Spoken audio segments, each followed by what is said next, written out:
আজকে আমরা যাব একটা স্পেশাল মিশনে। বুঝতে পারছেন না কি মিশন? আসলে অনেক দিন ধরে চিন্তা ভাবনা করতেছি বাসায় পরার জন্য কিছু জামা কাপড় কিনবো, কিন্তু সময় আর সুযোগ হয়ে ওঠেনি। আর যেভাবে বৃষ্টি শুরু হয়েছে, এই বৃষ্টির জন্য আমরা বাইরে তেমন বের হতে পারি না, কারণ হুট করে কখন বৃষ্টি চলে আসে।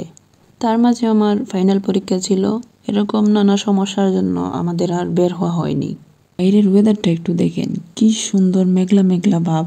আসলে বৃষ্টি হওয়ার আগ মুহূর্তটা অনেক সুন্দর দেখায়।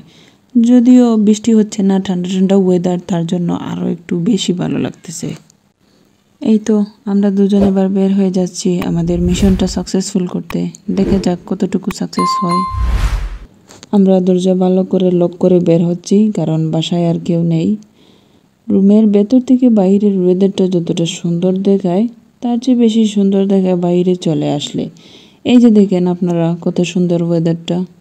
আসলে মেঘলা দিনে ঘুমটা খুব ভালো আসে, কিন্তু জামা কাপড় কিনতে হবে, তার জন্য ঘুম হারাম করে বের হলাম। তবে আজকে রিক্সা পাওয়াটা আমাদের জন্য অনেক টাফ হবে। বৃষ্টির মধ্যে রিক্সা তেমন পাওয়া যায় না।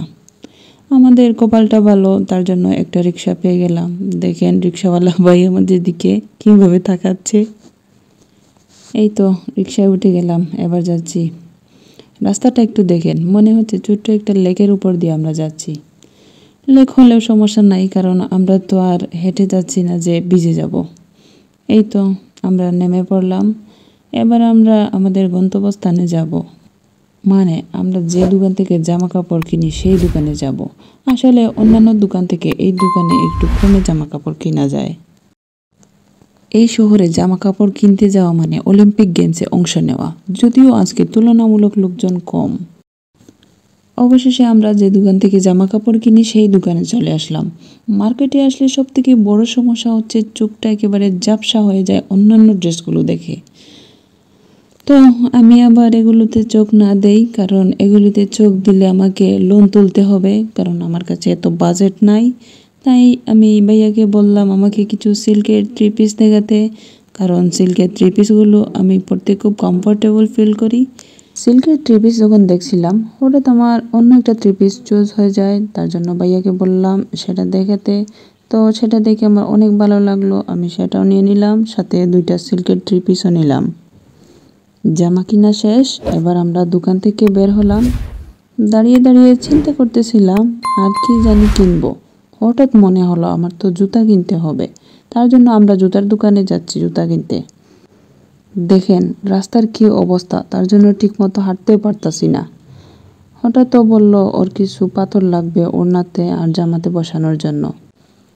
তো বললাম আগে চলো তাহলে পাথর কিনি, কারণ আমরা যে দোকানে যাব জুতা কিনতে সেই দোকানের আগে হচ্ছে এই পাথরের দোকান। আবার কি ঘুরে আসবো, আমাদের আবার এত খেয়ে দে কাজ নেই, তার জন্য আগে পাথর কিনবো, তারপর জুতা কিনতে যাব। এই তো আমরা দোকানে চলে আসলাম। পাথরের সাথে সাথে জামার লেস আরও অনেক কিছু মেলে, তো এটা অন্য একটা ব্লগে আমরা দেখাবো। ও পাথর চুজ করতেছে, দেখি কি পাথর চুজ করে।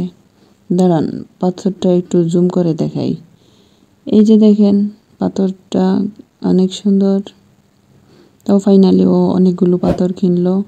এবার একটা স্টোনের লেস কিনবে, কিন্তু এই দোকানে চুজ হচ্ছে না, তাই অন্য দোকান থেকে নিল। এবার আমরা ফাইনালি বের হচ্ছি জুতা কেনার উদ্দেশ্যে।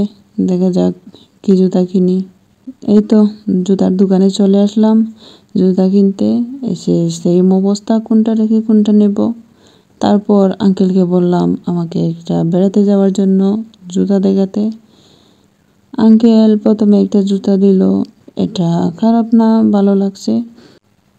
এটা একটু পরে দেখি, যদি হয় তাহলে নিয়ে নেব। ফাইনালি এটা আমার পায়ে হয়ে গেল, এটা আমি নিলাম।